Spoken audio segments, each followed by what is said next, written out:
नमस्कार, मैं मनोज पांडे न्यूज़ 92 से। लगभग 15-20 दिनों से जनपद जालौन में संतों के बीच कुछ मनमुटाव चल रहा था।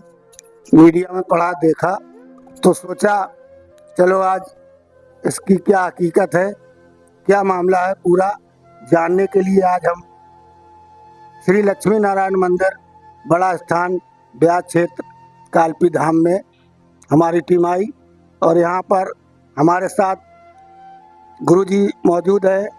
बाल योगी महामंडलेश्वर महंत श्री श्री 1008 रामकरण दास जी महाराज। मामला कुछ इनसे भी संबंधित है, तो क्या मामला है इसकी जानकारी चाहेंगे। गुरुजी आपके चरणों में प्रणाम। पिछले 10-15 दिनों से ये मामला चल रहा है। उरई में जिलाधिकारी को किन्हीं संतों ने एक प्रार्थना पत्र दिया था जिसमें कई बातें लिखी थी, सब लोग जानते होंगे, हमने भी पढ़ा। तो क्या मामला है इसमें? बात कुछ नहीं थी, बहुत सिंपल थी।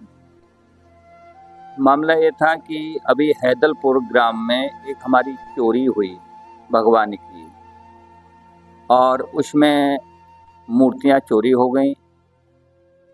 तो बड़ा एक संयोग रहा भगवान का कि मूर्तियां पकड़ गईं, और वह चोर भी एक पकड़ा गया जो कि जेल में आज भी है। वो उसी के तहत हमने एक एप्लीकेशन एसपी साहब को दी, और उसमें हमको कुछ ऐसा मालूम चला कि ये साजिश के तहत से कार्य किया गया।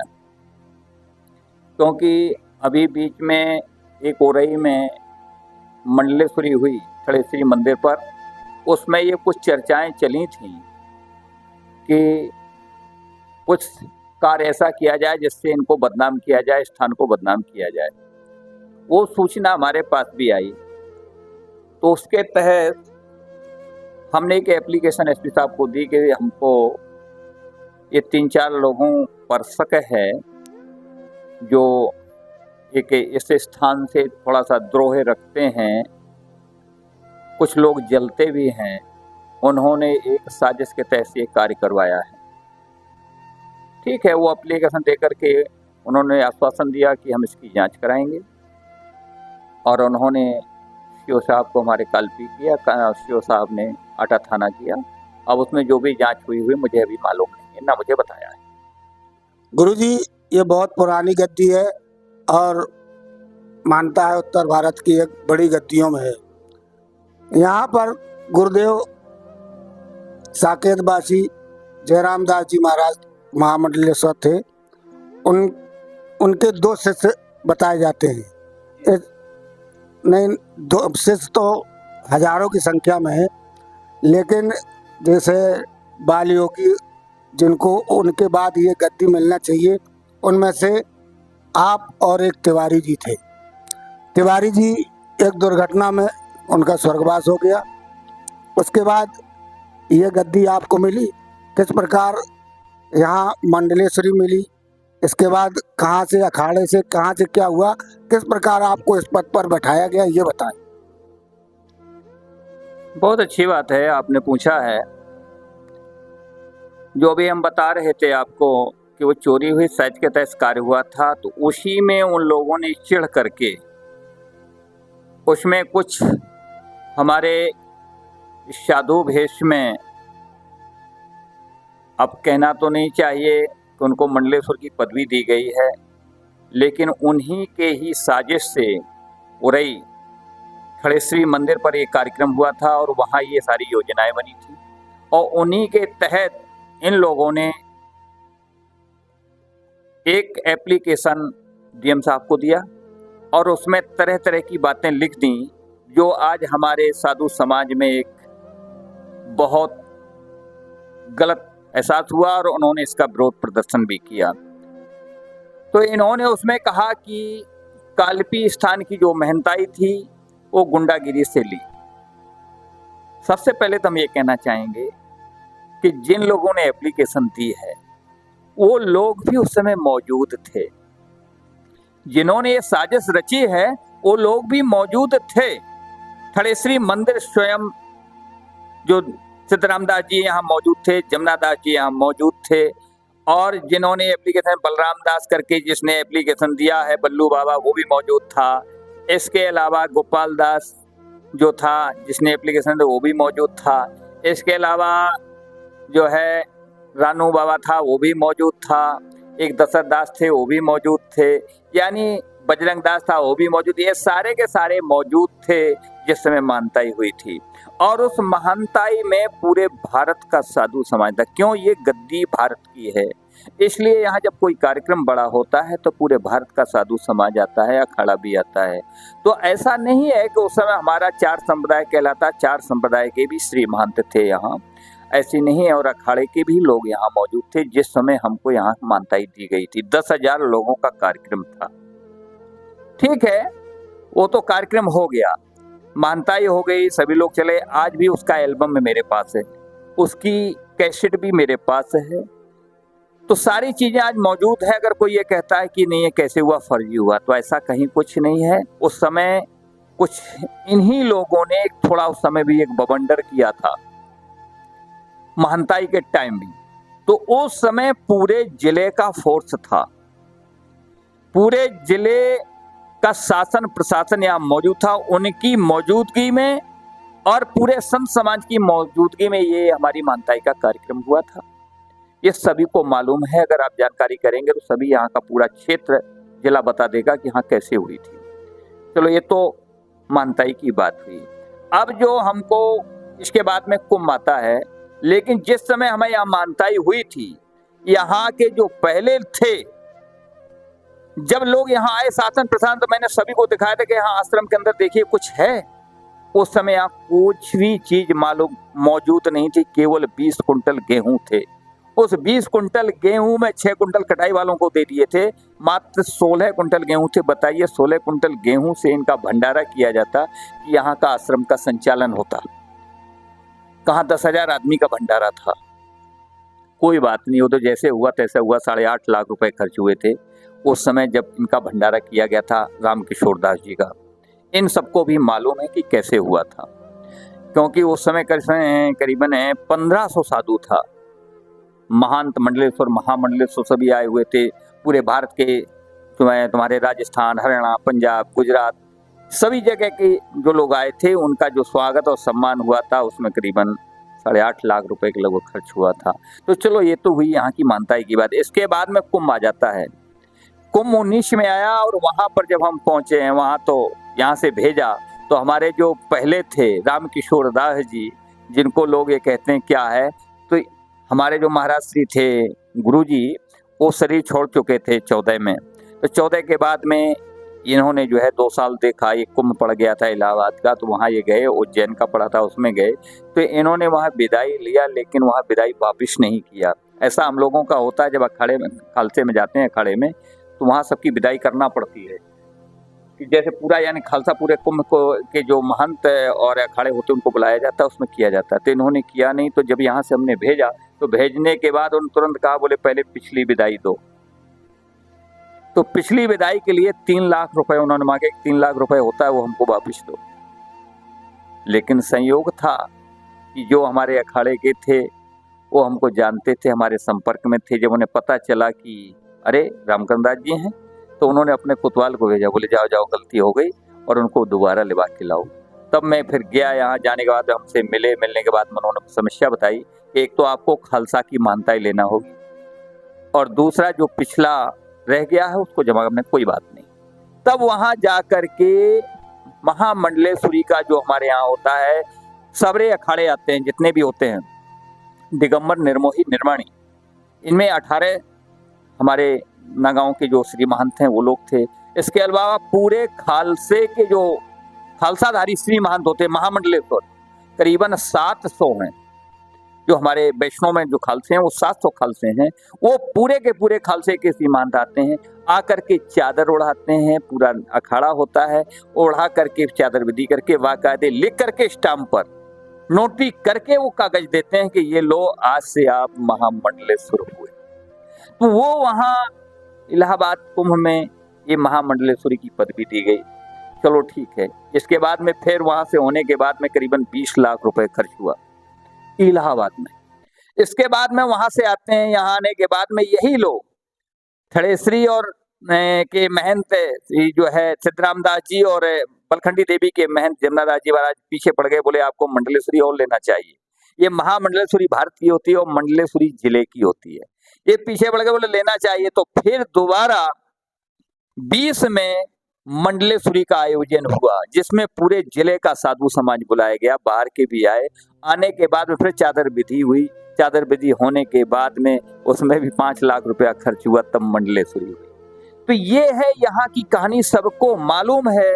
मालूम होने के बाद सारी व्यवस्थाएं हो रही हैं, फिर भी ये एक घूमने फिरने वाले, जबकि वो साधु नहीं है, हम उनको साधु भी नहीं कह सकते, क्यों घर में रहते हैं। अभी कोई महंत नहीं है, कोई कुटिया नहीं है, यहाँ वहां से घूम करके घूमते हैं और जाकर के घर में पहुंच जाते हैं, घर में विश्राम करते हैं, लड़का बच्चा पैदा करते हैं। ऐसे लोग जब आरोप लगाते हैं और उस पर हमारा शासन और प्रशासन उनका साथ देता है तो बड़ा कष्ट होता है। इसी बात का हमारे साधु समाज में भी कष्ट हुआ कि बताइए, जो कुछ है नहीं, कम से कम पहले जांच करना चाहिए कि आप लोगों की कितनी अथॉरिटी है, कुछ पावर है कि आप खाली आरोप लगा रहे हैं। जिसमें सबसे पहले तो हम बात बताते हैं आपको, जिनकी मनमोहन दास कहते हैं, जिसको वो लोग कह रहे थे मनमोहन दास को यहाँ का बना दिया जाए। ये बात हम पहले भी बता चुके हैं डीएम साहब के यहाँ भी, कि देखिए ये इनके ऊपर बलात्कार का अभी भी जो है मुकदमा लगाया गया है और विचाराधीन है अभी कोर्ट में। दूसरा एक और हैं बल्लू बाबा, जिनको बल्लू बाबा और बलराम दास अपने को कहता है, ये भी आजीवन कारावास में है, जो बेल पर हैं। इन्होंने अपनी औरत को मार डाला था, बताना अभी आप ही लोग। तीसरा एक और हैं गोपाल दास, ये भी एक तांत्रिक हैं, तांत्रिकगिरी करते हैं, सभी लोग यहाँ क्षेत्र में जानते हैं। कई बार ये वहां से भगाए गए हैं, बुरी इनकी बेइज्जती भी की गई है। एक ये है।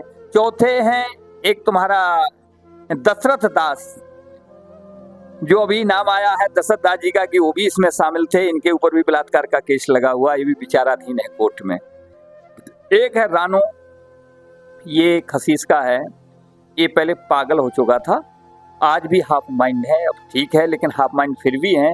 तो ऐसे लोगों को शामिल करके इन्होंने ये, और सब नशेबाज हैं। एक और बात है कि नशेबाज भी हैं, सब चिले में गांजा चरस पीते हैं, आज स्मैक भी पीते हैं, इंजेक्शन भी लगाते हैं। बताइए, ऐसे एक और हैं रज्जन बाबा, ये अमखेरा के हैं। ये आधा किलो गांजा के साथ पकड़े गए थे, जालौन की पुलिस पकड़ के ले गई थी, बाद में इन्होंने 30-40 हजार रुपया दे करके वहां से छूट के घर गए। पूरे अमखेरा को पता है, पूरी क्षेत्र को मालूम है। तो ऐसे लोगों ने जो यहाँ दी कार्रवाई और उसका साथ है हमारा शासन प्रशासन दे, तो कितनी एक शर्म की बात है कि सनातन की कितनी बड़ी हानि है, कि जिस सनातन के लिए हम बने हुए हैं।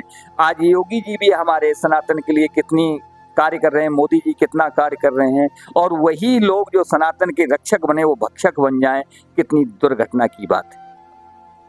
जैसा कि गुरुजी ने विस्तार से सारी बातें बताई, और सनातन को बदनाम करने वाले ऐसे साधु वेशधारी लोगों से आम जनता सावधान रहे। पूरे विधि विधान से महामंडलेश्वरी और मंडलेश्वरी हुई बड़ा स्थान में, और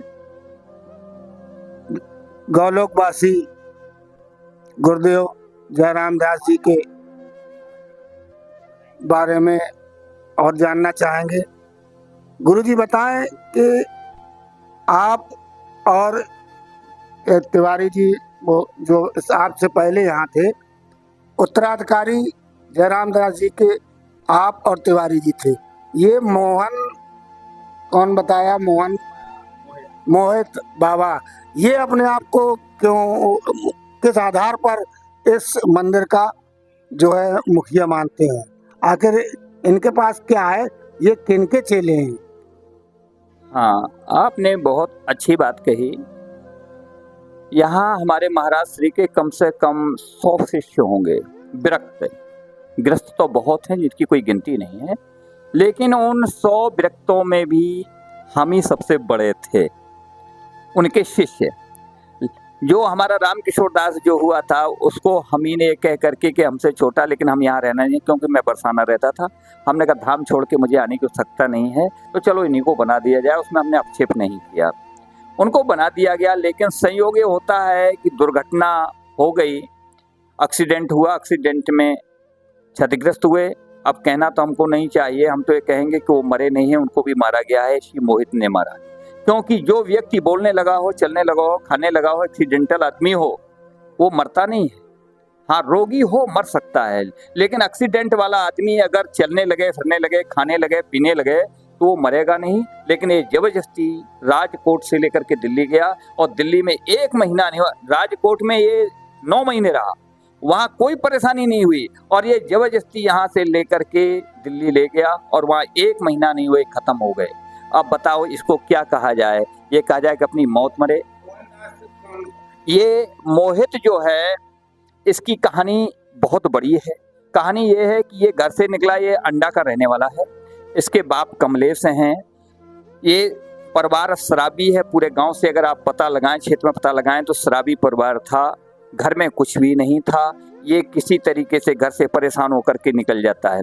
निकला, एक कोठौंद के पास एक यज्ञ का आयोजन था, तो एक रौरा ग्राम पड़ता है बंगरा के पास, वहाँ एक महंत रहते थे, लक्ष्मण दास जी महाराज।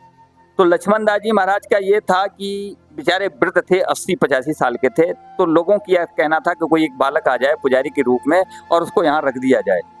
तो वहाँ के लोग भी उस यज्ञ में गए, तो ये वहाँ मिल जाता है। तो मिल जाता है, तो इसको लेकर के उन्होंने इसको लोभ दिया कि चल हम तुझे महंत बना देंगे, तो चल हमारे स्थान पर चल। उस स्थान में भी 25 बीघा जमीन लगी हुई है। तो इसको ले जाते हैं। यहाँ से ले जाने के बाद जैसे ये पहुंचा, 2-4 दिन रहा, रहने के बाद में तो उन्होंने कहा महाराज इसको चेला बनाओ। इसको चेला बनाया, इसका नाम रखा सामरिया दास। मोहित से ये हो गए सामरिया दास, गुरु हो गए लक्ष्मण दास जी महाराज। कुछ दिन रहा, रहने के बाद में इसने दबाव बनाया महाराज श्री के ऊपर कि महाराज हमारे नाम वसीयतनामा की जाए। गांव ने कहा महाराज आपको देना है, मरने के बाद ही तो नाम चढ़ती कर दो। तो वहां महाराज श्री ने इसके नाम वसीयतनामा कर दी। वहां के 2 लोग गांव के गवाह भी थे, वसीयतनामा कर दी जाती। ठीक है, इसका दिमाग खराब फिर हो गया, क्योंकि जो जैसा वृत्ति होती है वो जाती नहीं है। इसने क्या किया कि शराब पीना वहां भी चालू कर दिया, क्योंकि छोटा गांव है, लोग मंदिर पर बैठने आते हैं। वहां देखा ये तो शराब पीता है। उन्होंने महाराज से शिकायत की, महाराज ये तो शराब पीता है, ये तो गलत करने लगा है, तो इसको तो हटाया जाए, ये मामला ठीक नहीं होगा, ये तो स्थान बदनाम हो जाएगा। तब वहां के महाराज श्री ने दोबारा फिर इसकी वसीयतनामा कटाई। कटा करके दूसरे महात्मा थे, उनके शिष्य, उसके नाम की गई। आज वो भी हमने कोर्ट में कागज लगाए थे कि ये बताइए क्या नाम रखेगा, ये मोहित है या सामरिया दास है, मनमोहन दास है कि और कोई दास है? अब बताओ किसको किसको कहा जाए। चलो ठीक है, हो जाता है, कोई बात नहीं है। ये जब इसको वहां से निकाल दिया, इसने सोचा ये तो काम बड़ा खराब हुआ, बेइज्जती हुई। तो इसने क्या किया कि उज्जैन जाता, उज्जैन का कुंभ आ गया उसी समय, तो वो महात्मा भी गया जिसके नाम कर दी थी वसीयतनामा, और ये वहां से भाग जाता है। आकर के महात्मा जी को टॉर्चर किया। गांव के लोगों का ये कहना है, रौरा मानपुरा के, कि महाराज इसने उन महात्मा जी को, जो बुढ़े थे 80-85 साल के, गर्म तवा पर बैठा दिया। उनके पूरे चूतर नीचे के सब जल भुंज गए थे, और जब तक वो महात्मा लौट के आता है तब तक तो खत्म हो गए 3 दिन के अंदर। अब बताया जाए इसने उनको भी मारा है, क्या किया है? ये गांव को ने जब ये कहा कि इसने तो मारा है, इसका मतलब ये वो अपनी मौत नहीं मरे, तब गांव वाले ने इसको भगाया। जब भगाया तो यूं ही घूम रहा था, तब तक ये तिवारी जी के एक चेला, जिनकी रज्जन की बात कर रहा हूँ, कि रज्जन हम खेरा वाले, इनको मिल जाता है कि भाई महाराज हम परेशान है, हमको कहीं पुजारी रख दिया जाए। तो ये इसको लेकर के सीधा राजकोट चले जाते हैं। राजकोट में इसको पुजारी बना दिया। पुजारी बनने के 6 महीने 7 महीने बाद ही रामकिशोर तिवारी का एक्सीडेंट हो जाता है। देखिए दुर्घटना की बात। इसको कुल 6-7 महीना हुए थे राजकोट पहुंचे पूजा की करते हुए, और इसके बाद में एक्सीडेंट हो जाता है। अब बताइए इसको चेला कब बनाया गया? हमारा जितना साधु, हमारे गुरु भाई हैं, हमारे और भी लोगों ने उनका हमारे सामने बनाया ही नहीं गया, केवल पुजारी के लिए रखा गया था। और ये भी होता है कि हमारे यहाँ साधु समाज में जब किसी को बनाते हैं, जब जैसे हम लोग मंडलेश्वर हैं, जब हम किसी को विरक्त बनाते हैं तो विरक्त बनाए 10-50 महात्माओं को भी बुलाते हैं, भंडारा करते हैं, एक फंक्शन बनाते हैं कि भाई आज एक विरक्त बनाया गया। तो जब तुमको चेला बनाया गया, भाई कोई तो गवाह हो, तुम्हारे कोई फोटो हो, कोई और प्रमाण पत्र हो, हम मान लेंगे हाँ भाई तुमको चेला बनाया गया।